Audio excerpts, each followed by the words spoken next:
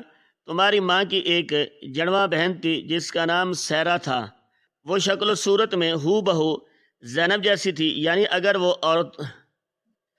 اگر وہ دونوں سامنے کھڑی ہو جائیں تو پہچاننا ناممکن تھا کہ زینب کون ہے اور سیرا کون ہے۔ لیکن جہاں ان کی شکلیں ایک جیسی تھی، وہیں ان کی سیرت میں زمین آسمان کا فرق تھا۔ زینب جتنی قناعت پسند اور نیک تھی، سیرا اتنی ہی چالاک، حسد کرنے والی اور دنیا پرست عورت تھی۔ اس کی شادی نہیں ہوئی تھی اور وہ اکثر ہمارے گھر رہنے آتی تھی۔ بس وہیں سے بربادی کا آغاز ہوا۔ سیرا نے جب ہماری خوشحال زندگی اور میری دولت دیکھی تو اس کی نیت خراب ہو گئی۔ اس نے مجھے اپنے جال میں پھنسانا شروع کر دیا۔ چونکہ وہ بالکل زینب جیسی دکھتی تھی، اس لیے مجھے اس کی طرف مائل ہوئے میں زیادہ وقت نہیں لگا۔ شروع میں مجھے لگا کہ یہ صرف ہمدردی ہے، لیکن سیرا نے اپنی اداؤں اور مکاری سے مجھے ایسا اندھا کر دیا کہ مجھے زینب کی وفائیں بری لگنے لگی۔ میں شیطان کے بہکاوے میں آ گیا تھا۔ علی، میں ایک کمزور مرد ثابت ہوا۔ سیرا نے میرے کان بھرنا شروع کیے کہ زینب تمہیں وہ محبت نہیں دیتی جس کے تم حقدار ہو۔ وہ مجھے تنہائی میں ملتی اور مجھے یقین دلاتی کہ وہ زینب سے زیادہ مجھے خوش رکھے گی۔ سلسلہ چلتا رہا اور تم اس وقت صرف 6 سال کے تھے۔ تمہیں ان باتوں کی گھر میں روز جھگڑے ہونے لگے۔ میں زینب میں کیڑے نکالتا اور وہ بیچاری روتی رہتی۔ اسے سمجھ نہیں آتا تھا کہ اس کے ہنستے بستے گھر کو کس کی نظر لگ گئی۔ آخرکار سیرا نے آخری چال چلی۔ اس نے مجھے کہا کہ وقار، اگر تم مجھ سے شادی کرنا چاہتے ہو تو تمہیں زینب کو راستے سے ہٹانا ہوگا، کیونکہ میں سوگن بن کر نہیں رہ سکتی۔ میری آنکھوں پر ہوس کی پٹی بندھی ہوئی تھی۔ میں نے ایک دن غصہ کا ڈرامہ رچایا اور تمہاری معصوم ماں پر جھوٹے الزامات لگا کر اسے گھر سے دھکے دے کر نکال دیا۔ وہ میرے پیروں میں گر کر بھیک مانگتی رہی، کار میرے بچے کو مجھ سے جدا نہ کرو، مجھے گھر کے کسی کونے میں پڑا رہنے دو، مگر میں اسے چھوڑ کر مت جاؤں۔ لیکن میں پتھر کا ہو چکا تھا۔ میں نے اسے طلاق کے کاغذات تھمائے اور دروازہ بند کر دیا۔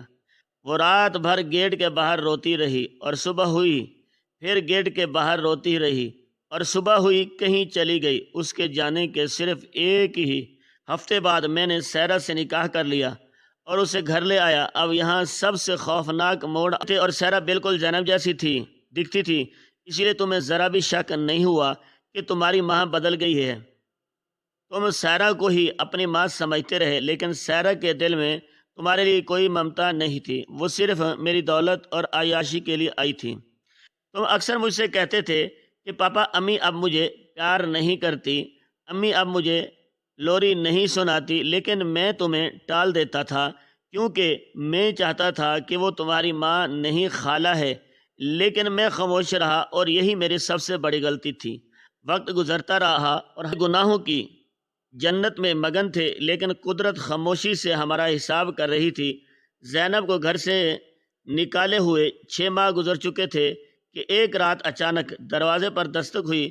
ملازم نے گیٹ کھولا تو سامنے زینب کھڑی تھی، لیکن وہ زینب نہیں تھی جسے میں نے نکالا تھا۔ اس کی حالت فقیروں جیسی تھی، کپڑے پھٹے ہوئے اور آنکھیں رو رو کر سوجی ہوئی تھی۔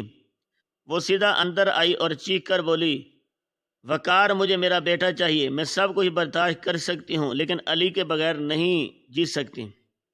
مجھے میرا بچہ واپس کرو ورنہ میں پوری دنیا کو بتا دوں گی کہ تم نے اور تمہاری سالی نے مل کر کیا کھیل کھیلا ہے۔ سحرا یہ دیکھ کر گھبرا گئی۔ اسے لگا کہ اگر زینب نے شور مچا دیا تو ہمارے معاشرے میں عزت خاک میں مل جائے گی اور شاید پولیس بھی انوالو ہو جائے۔ سحرا نے زینب کا ہاتھ پکڑا اور اسے گھسیٹتے ہوئے گھر کے پچھلے حصے میں موجود پرانے گودام کی طرف لے گئی۔ میں بھی ان کے پیچھے بھاگا۔ زینب کمزور تھی اور مقابلہ نہ کر سکی۔ ہم نے اسے زبردستی اس گودام میں دھکیل دیا جہاں پر پرانا فرنیچر اور تیل کے ڈرم رکھے ہوئے تھے۔ زینب اندر سے چیختی رہی، دروازہ پیٹتی رہی کہ مجھے میرا بیٹا دے دو، میں چلی جاؤں گی، میں کسی کو کچھ نہیں بتاؤں گی، خدا کے لیے مجھے قید مت کرو۔ مگر سحرا نے باہر سے کنڈی لگا دی اور مجھ سے کہا کہ وقار، اگر یہ عورت زندہ رہی تو ہماری زندگی جہنم بنا دے گی۔ آج رات اس کا قصہ ہمیشہ کے لیے ختم کرنا ہوگا۔ میں ڈر گیا۔ میں نے کہا، سحرا، ہم اسے مار نہیں سکتے، یہ قتل ہے اور قتل چھپتا نہیں ہے۔ لیکن سحرا پر جنون طاری تھا۔ اس نے کہا، تم فکر مت کرو، یہ ایک حادثہ لگے گا۔ اس گودام میں شارٹ سرکٹ کی وجہ سے اکثر آگ لگنے کا خطرہ رہتا۔ ہم بس ایک چھوٹی سی چنگاری لگائیں گے اور سب کچھ راکھ ہو جائے گا اور دنیا سمجھے گی کہ یہ ایک حادثہ تھا۔ میں بزدل تھا علی، میں نے اسے روکنے کی کوشش کی مگر اسے نہیں جس سے روکنا چاہیے تھا۔ میں خاموش ہو گیا اور یہی میری رضامندی تھی۔ رات گہری ہو گئی اور آسمان پر کالی گھٹائیں چھا گئی۔ بجلی زور زور سے کڑک رہی تھی، جیسے آسمان ہمارے ناپاک ارادوں پر غضبناک ہو رہا ہو۔ اپنے کمرے میں سو رہے تھے اور میں لاؤنج میں ٹہل رہا تھا۔ میرا دل زور زور سے دھڑک رہا تھا۔ سحرا ہاتھ میں مٹی کے تیل کی کین اور ماچس لے کر گودام کی طرف گئی۔ میں کھڑکی سے دیکھ رہا تھا، میری ٹانگیں کانپ رہی تھی۔ میں نے گودام کے چاروں طرف تیل چھڑکا اور پھر وہ اندر داخل ہوئی تاکہ زینب کو بے ہوش کر سکے یا اسے باندھ سکے تاکہ وہ بھاگ نہ سکے۔ لیکن قدرت کا اپنا ایک پلان ہوتا ہے جسے انسان کبھی سمجھ نہیں سکتا۔ سحرا جیسے ہی اندر گئی اور اس نے ماچس جلائی، وہیں قریب پڑے ایک کیمیکل کے ڈرم نے آگ پکڑ لی اور آگ اتنی تیزی سے پھیلی کہ سحرا کو سنبھلنے کا موقع ہی نہیں ملا۔ گودام کے اندر ایک دھماکہ ہوا اور آگ کے شعلے آسمان سے باتیں کرنے لگے۔ میں ننگے پاؤں باہر بھاگا۔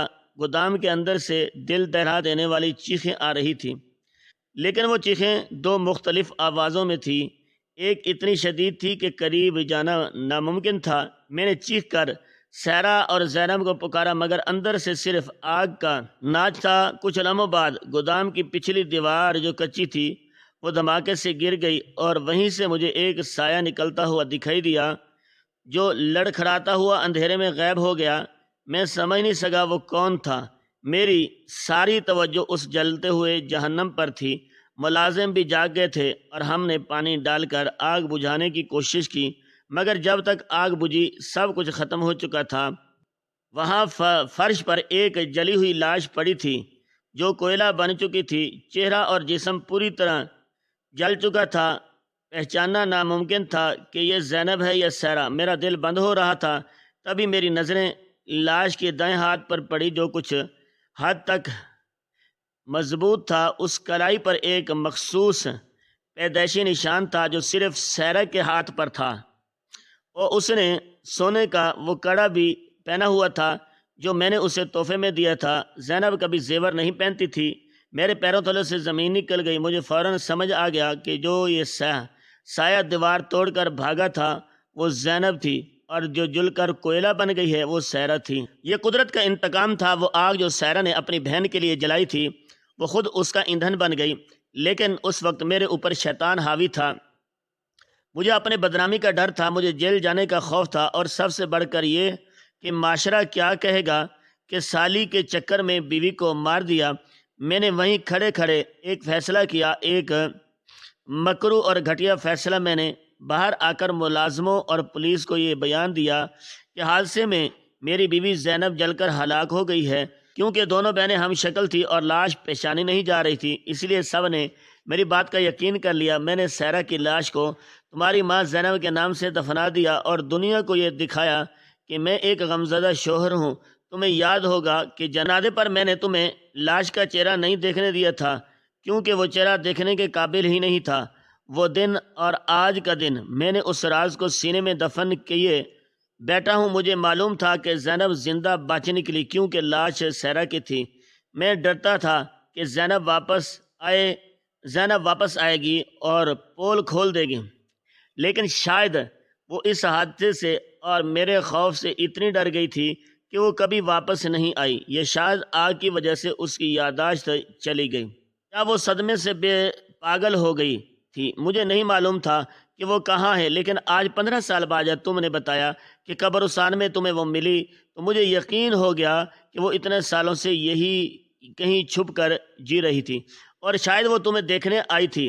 علی، میں نے تمہاری ماں کو نہیں مارا، لیکن میں اس کی موت کا تماشا بنانے اور اپنی سالی کو بیوی بنا کر دفنانے کا مجرم ضرور ہوں۔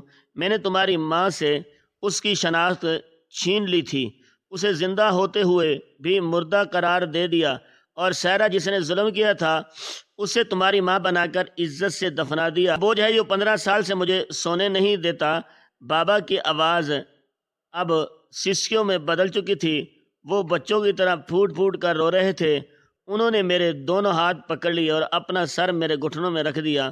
مجھے لگا جیسے میرا پورا وجود سن ہو۔ میرے سامنے بیٹھا یہ شخص میرا باپ تھا، مگر مجھے اس سے گھن آ رہی تھی۔ میرے ذہن میں وہ منظر گھوم رہا تھا جب میں 6 سال کا تھا اور میں رو رو کر اپنی اس ستیلی ماں خالہ کو امی کہتا تھا۔ وہ مجھے دھتکار دیتی تھی اور میری اصل ماں کہیں سڑکوں پر گلیوں میں پاگلوں کی طرح پھر رہی تھی۔ میری رگوں میں خون کھولنے لگا۔ میں نے زور سے جھٹکا دے کر اپنے ہاتھ چھڑوائے اور کھڑا ہو گیا۔ لڑکھڑا کر فرش پر گر گئے۔ میں نے نفرت بھری نگاہوں سے انہیں دیکھا اور کہا، اب صرف گناہ گار نہیں ہیں بابا، آپ ظالم ہیں۔ آپ نے ایک تیر سے 2 شکار کیے، میری ماں کو زندہ درگور کیا اور مجھے ایک یتیم کی زندگی دی۔ حالانکہ میری ماں زندہ تھی، آپ نے اس عورت کو قبر پر مجھ سے فاتحہ پڑھوائی جو میری ماں کی جان لینا چاہتی تھی۔ آپ نے میرے جذبات کا مذاق اڑا دیا ہے۔ 15 سال تک میں ایک قاتل کی قبر کو پوجتا رہا۔ میں آپ کو کبھی معاف نہیں کروں گا بابا، کبھی نہیں۔ میں آپ کو کبھی معاف نہیں کروں گا بابا، کبھی نہیں۔ اور اب میں ایک پل بھی اس گھر میں نہیں رکوں گا۔ میں جا رہا ہوں اپنی ماں کو ڈھونڈنے، اسی ماں کو جسے آپ نے راکھ کا ڈھیر سمجھ لیا۔ میں تیزی سے مڑا اور کمرے سے باہر نکل گیا۔ بابا پیچھے سے مجھے پکارتے رہے، علی رک جاؤ، مجھے اکیلا مت چھوڑو، میں مر جاؤں گا۔ مگر میں نے مڑ کر نہیں دیکھا۔ میں حویلی کے گیٹ سے باہر نکلا اور اپنی گاڑی میں بیٹھ گیا۔ رات کے 3 بج رہے تھے اور باہر موسلادھار بارش ہو رہی تھی، بالکل ویسی ہی بارش جیسے اس منحوس رات ہوئی تھی جب گودام میں آگ لگی تھی۔ میرا رخ اسی علاقے کی طرف تھا جہاں مجھے وہ پھول والی عورت یعنی میری ماں ملی تھی۔ مجھے نہیں معلوم تھا کہ وہ کہاں ملے گی، مگر میرا دل کہہ رہا تھا کہ خون کی کشش مجھے اس تک لے جائے گی۔ گاڑی کی ویپر تیزی سے چل رہے تھے اور میں آنکھوں سے آنسو بارش کی طرح بہہ رہے تھے۔ میں سوچ رہا تھا کہ اس وقت میری ماں کس حال میں ہوگی۔ کیا وہ مجھے پہچانے گی؟ کیا وہ مجھے گلے لگائے گی یا پھر مجھ سے نفرت کرے گی؟ میں بھی اپنے باپ جیسا ہوں، لیکن مجھے ہر حال میں اسے ڈھونڈنا تھا۔ میں شہر کی سنی سڑکوں پر گاڑی دوڑا رہا تھا اور میرے دماغ میں صرف ایک ہی دھن سوار تھی، ماں ماں ماں۔ میں اسی جگہ پہنچا جہاں وہ مجھے ملی تھی۔ وہاں اندھیرا تھا، وہ بارش کی وجہ سے سڑکیں ویران تھی۔ میں نے گاڑی روکی اور دیوانہ وار ادھر ادھر دیکھنے لگا۔ اچانک میری نظر سڑک کے کنارے بنے ایک بسیدہ سے بس سٹاپ کے شیڈ کے نیچے پڑی، جہاں ایک گٹھڑی نما چیز رکھی ہوئی تھی۔ میں نے گاڑی کی ہیڈ لائٹ اس طرف کی تو دیکھا وہ کوئی گٹھڑی نہیں بلکہ وہی سفید چادر والی عورت تھی جو سردی سے ٹھٹھا کر وہیں سمٹ کر بیٹھی تھی۔ شاید اس کے پاس جانے کے لیے کوئی اور جگہ نہیں تھی۔ میرا دل زور سے دھڑکا۔ میں نے گاڑی کا دروازہ کھولا اور بارش کی پرواہ کیے بغیر اس کی طرف بھاگا۔ بارش کا پانی میرے کپڑوں کو بھگو رہا تھا، مگر مجھے کسی چیز کا ہوش نہیں تھا۔ میں اس کے قریب پہنچا تو وہ روشنی اور قدموں کی آہٹ سے ڈر گئی، مزید سمٹ گئی۔ گھٹنوں کے بل بیٹھ کر آہستہ سے اس کے کندھے پر ہاتھ رکھا اور لرزتی ہوئی آواز میں پکارا، ماں! اس نے چونک کر سر اٹھایا۔ بارش کے پانی اور آنسوں سے بھیگا ہوا اس کا چہرہ اسٹریٹ لائٹ کی روشنی میں کسی فرشتے کا چہرہ لگ رہا تھا۔ مجھے دیکھا، اس کی آنکھوں میں خوف، حیرت اور پھر اچانک پہچان کی ایک چمک ابھری۔ اس نے کانپتے ہوئے ہاتھ سے میرا چہرہ چھوا، جیسے اسے یقین نہ آ رہا ہو۔ اس کے ہونٹ ہلے اور ایک ٹوٹی ہوئی آواز نکلی، علی میرے بیٹے، تم آ گئے۔ میں جانتی تھی تم آؤ گے، تم مجھے اس حال میں نہیں چھوڑ سکتے۔ میں نے آگے بڑھ کر اسے اپنے سینے سے لگا لیا۔ وہ میرے گلے لگ کر ایسے روئی جیسے صدیوں کا رکا ہوا ڈیم ٹوٹ گیا ہو۔ ہم دونوں ماں بیٹا سڑک کے کنارے کچرے اور بارش میں بیٹھے رہے تھے اور قدرت آسمان سے اپنی رحمت برسا رہی تھی۔ جیسے ہی ہمارے ملن پر خوش ہو رہے ہو، مجھے میری جنت مل گئی تھی، اور اس حویلی میں بیٹھا وہ شخص اپنی بنائی ہوئی جہنم میں جل رہا تھا۔ یہ مکافات عمل تھا اور یہ اب بھی شروع ہوا تھا۔ خوشی زور و شور سے برس رہی تھی، جیسے آسمان زمین کے گناہوں کو دھونے کی کوشش کر رہا ہو، مگر میرے دل میں جلنے والی نفرت کی آگ اس طوفانی بارش سے بھی نہیں بجھ سکی تھی۔ میں نے ماں کو گاڑی کی اگلی سیٹ پر بٹھایا ہوا تھا اور ہیٹر کو فل کر دیا تھا تاکہ 15 سالوں کی وہ سردی جو ان کی ہڈیوں میں اتر چکی تھی وہ کچھ کم ہو سکے۔ وہ سہمی ہوئی سی بیٹھی تھی اور بار بار مڑ کر پیچھے دیکھتی تھی، جیسے انہیں یقین نہ ہو کہ وہ اب آزاد ہیں اور ان کا بیٹا ان کے ساتھ ہے۔ میں نے گاڑی کا رخ حویلی کی طرف کرنے کی بجائے شہر کے دوسرے کونے میں واقع اپنے ایک دوستے کی خالی فلیٹ کی طرف موڑ دیا تھا، کیونکہ میں نے قسم کھائی تھی کہ جس چھت کے نیچے میرے باپ کا سایہ ہوگا، وہاں اب میرا اور میری ماں ایک پل بھی سانس نہیں لیں گے۔ راستہ بھر میں نے ماں کا ہاتھ تھامے رکھا۔ ان کا ہاتھ کھردرا اور ٹھنڈا تھا، جس کی ہر لکیر میں دکھ کی ایک الگ داستان لکھی تھی۔ مجھے اپنے باپ پر اتنا شدید غصہ آ رہا تھا کہ دل چاہ رہا تھا کہ ابھی واپسی جاؤ اور ان کا گریبان پکڑ کر پوچھوں کہ انہوں نے کیسے گوارا کیا کہ ان کی اپنی بیوی سڑکوں کی خاک چھانے اور وہ محل میں عیش کرے، مگر میں خاموش رہا، کیونکہ اس وقت میری ترجیح میری ماں کا سکون تھا۔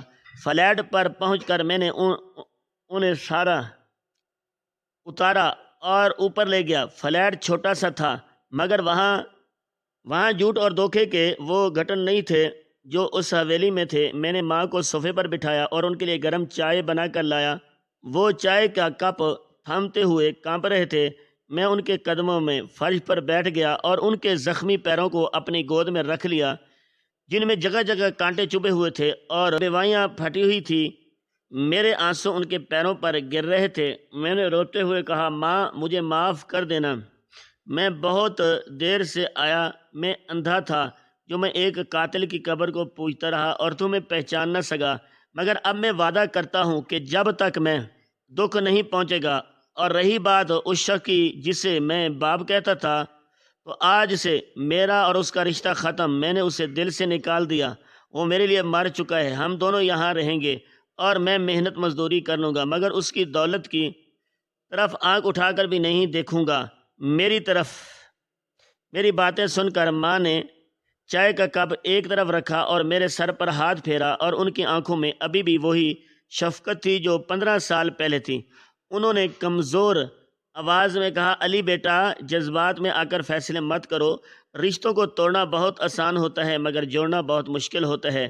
میں جانتی ہوں کہ تمہارے باپ نے میرے ساتھ بہت زیادتی کی ہے، انہوں نے مجھ پر ظلم کے پہاڑ توڑ دیے، مگر وہ تمہارا باپ ہے اور باپ کا رتبہ اور سایہ اولاد کے لیے بہت ضروری ہوتا ہے۔ میں نے حیرت سے ماں کی طرف دیکھا۔ مجھے یقین نہیں آ رہا تھا کہ جس عورت کی زندگی اس شخص نے برباد کر دی اور وہ اب بھی اس کی طرفداری کر رہی ہے، میں نے تو تڑپ کر کہا، ماں آپ کیا کہہ رہے ہیں؟ وہ شخص انسان کہلانے کے لائق نہیں۔ اس نے اپنی ہوس کے لیے آپ کو زندہ درگور کر دیا اور اس چڑیل خالہ کو آپ کا درجہ دے دیا، کیا آپ اس سب کو بھول سکتی ہیں؟ ماں نے ایک گہری سانس لی اور میرے آنکھوں میں جھانکتے ہوئے کہا، نہیں علی، میں کچھ نہیں بولی اور نہ ہی یہ زخم کبھی بھریں گے، مگر بیٹا میں ایک ماں ہوں، میں نے 15 سال تمہاری جدائی کا زہر پیا ہے، میں جانتی ہوں کہ ماں باپ کے بغیر جینا کیسا ہوتا ہے۔ میں تمہیں ماں کے سائے سے تو محروم رکھا، یعنی میں تمہیں اپنی ممتا نہ دے سکی، مگر میں نہیں چاہتی کہ میری وجہ سے تم باپ کے سائے سے بھی محروم ہو جاؤ۔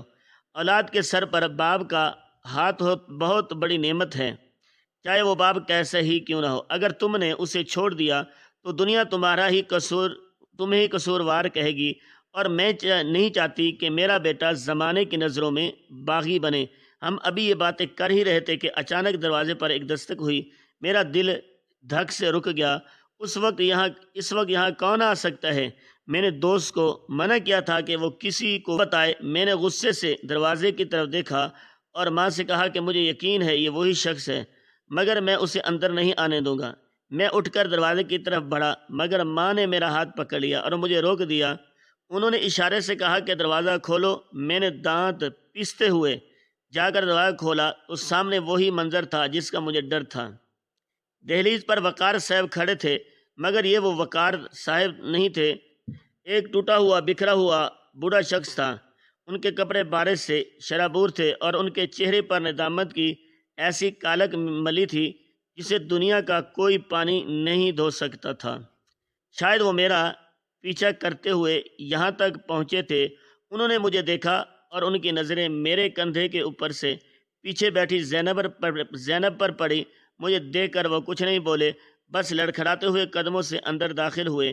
میں نے ان کا راستہ روکنا چاہا، مگر ماں کی آواز آئی، علی نہیں آنے دو۔ پیچھے ہٹ گیا اور ایسا ایسا چلتے ہوئے صوفے کے قریب پہنچے جہاں زینب بیٹھی تھی۔ وہ عورت جیسے انہوں نے 21 سال پہلے دھکے دے کر نکالا تھا اور جیسے انہوں نے مردہ سمجھ کر آ دیا تھا، آج وہ ایک ملکہ کی طرح باوقار بیٹھی تھی، اور وہ شخص جو حاکم تھا آج ایک مجرم کی طرح سر جھکائے کھڑا تھا۔ کمرے میں موت جیسا سناٹا تھا، جیسے صرف وقار صاحب کے سسکیوں نے توڑا۔ وہ اچانک زمین پر گر پڑے اور گھٹنوں کے بل چلتے ہوئے زینب کے قدموں تک پہنچے۔ انہوں نے کانپتے ہوئے ہاتھوں سے زینب کے پاؤں چھونے کی کوشش کی، مگر زینب نے پیر پیچھے ہٹا لیے۔ وقار صاحب وہیں فرش پر ماتھا ٹیک کر بچوں کی طرح پھوٹ پھوٹ کر رو پڑے۔ ان کا رونا اتنا دردناک تھا کہ پتھر بھی پگھل جائیں۔ انہوں نے سسکتے ہوئے کہا، زینب مجھے مار دو، مجھے جو سزا دینی ہے دے دو۔ میں کتا ہوں، میں جانور ہوں، میں نے تمہاری زندگی تباہ کر دی۔ میں نے ہیرے کی قدر نہیں کی اور کانچ کے ٹکڑوں کے پیچھے بھاگتا رہا۔ مجھے لگا تھا سیرا مجھے خوشی دے گی، مگر اس نے مجھے جہنم دی اور میں نے تمہیں آگ کے حوالے کر دیا۔ میں گناہ گار ہوں زینب، میں بہت بڑا گناہ گار ہوں، اللہ مجھے کبھی معاف نہیں کرے گا، مگر تم تو رحم دل ہو، تم تو فرشتہ ہو، خدا کے لیے مجھے معاف کر دو۔ میری طرف دیکھو زینب، میں زندہ لاش بن چکا ہوں۔ میں 15 سال سے سیرا کی قبر پر رو رہا تھا، مگر سکون مجھے آج تمہاری قدموں میں مل رہا ہے۔ مجھے اپنی جوتیوں میں جگہ دے دو۔ صاحب کا یہ حال دیکھ کر میرا دل بھی پسج گیا، کیونکہ برا حال وہ میرا باپ تھا اور اسے اس طرح قدموں میں گرتے دیکھنا میرے لیے آسان نہیں تھا۔ میں نے ماں کی طرف دیکھا، ان کے چہروں پر آنسو بہہ رہے تھے، مگر ان کی آنکھوں میں ایک عجیب سا عزم اور فیصلہ تھا۔ انہوں نے وقار صاحب کی طرف دیکھا اور بہت دھیمے مگر مضبوط لہجے میں کہا، وقار صاحب سر اٹھائیں، آپ کو یہ زینب نہیں دیتا۔ وقار صاحب نے روتے ہوئے سر اٹھایا اور میری امید بھری نظروں سے انہیں دیکھا۔ سب نے ایک گہری سانس لی اور کہا، وقار صاحب میں نے آپ کی ساری باتیں سن لی اور میں نے علی کو ہی یہی سمجھایا ہے کہ میں اس کی زندگی میں مزید زہر نہیں گھولنا چاہتی۔ آپ نے جو کہا ہے وہ آپ کا اور آپ کے خدا کا معاملہ ہے۔ مکافات عمل نے آپ کو وہ سزا دی ہے جو کوئی عدالت نہیں دے سکتی تھی۔ اب 15 سال تک اپنی محبوبہ کی نہیں بلکہ اس کی قاتل کی قبر پر روتے رہے، یہی آپ کی سب سے بڑی سزا ہے۔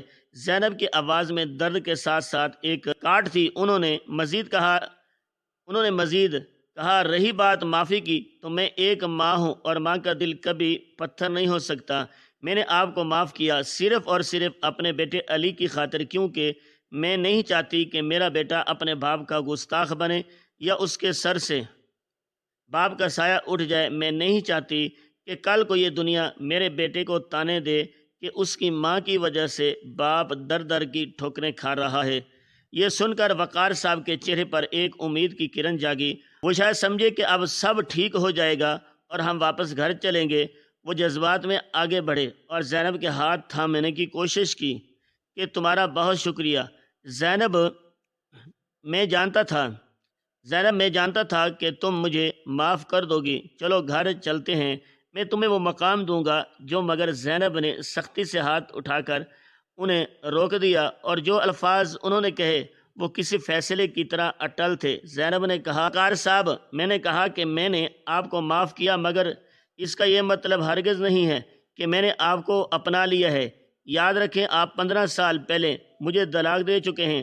آپ نے مجھے کاغذات تھما کر گھر سے نکالا تھا، اور اسلام کی روح سے اور قانون کی روح سے اب میں آپ کے لیے نامحرم ہوں۔ ہمارا رشتہ اس دن ختم ہو گیا تھا جب آپ نے سائرہ کے لیے مجھے چھوڑا تھا۔ میں علی کی خاطر اس شہر میں رہ لوں گی۔ شاید ہم کبھی کبھار علی کی خاطر ایک چھت کے نیچے بھی بیٹھ جائیں، مگر ایک میاں بیوی کی حیثیت سے ہمارا تعلق قیامت تک کے لیے ختم ہو چکا ہے۔ اب نہ میں آپ کی بیوی ہوں اور نہ آپ میرے شوہر ہیں۔ علی آپ کا بیٹا ہے اور آپ سے ملتا رہے گا، میں اسے نہیں روکوں گی، مگر میرے اور آپ کے درمیان اب صرف ماضی ہے اور کچھ نہیں۔ آپ جا سکتے ہیں۔ یہ زینب کا آخری فیصلہ تھا۔ وقار صاحب یہ سن کر وہیں بت بن گئے، اور ان کے ہاتھ جو زینب کی طرف بڑھ رہے تھے وہیں ہوا میں معلق رہ گئے۔ انہیں احساس ہو گیا، ایسے ہوتے ہیں جن کی معافی تو مل جاتی ہے مگر مداوع نہیں ہو سکتا۔ انہوں نے جو شیشہ توڑا تھا وہ اب جڑ نہیں سکتا۔ زینب نے اپنی عزت نفس اور شریعت کی پاسداری رکھتے ہوئے وہ لکیر کھینچ دی تھی جسے عبور کرنا اب ناممکن تھا۔ میں نے آگے بڑھ کر باپ کو کندھے سے پکڑ کر اٹھایا اور ایک خالی کی طرح کھڑے ہوئے، اور ان کی آنکھوں میں ویرانی تھی۔ میں نے انہیں دروازے تک چھوڑ دیا اور کہا، بابا آپ گھر جائیں، میں ماں کے ساتھ یہیں رہوں گا، کبھی کبھار آپ سے ملنے آ جایا کروں گا، کیونکہ ماں کا یہی حکم ہے۔ وقار صاحب نے مڑ کر آخری بار زینب کو دیکھا، جو اب تسبیح ہاتھ میں لیے آنکھیں بند کیے بیٹھی تھی، اور پھر وہ سر جھکائے بارش میں باہر نکل گئے۔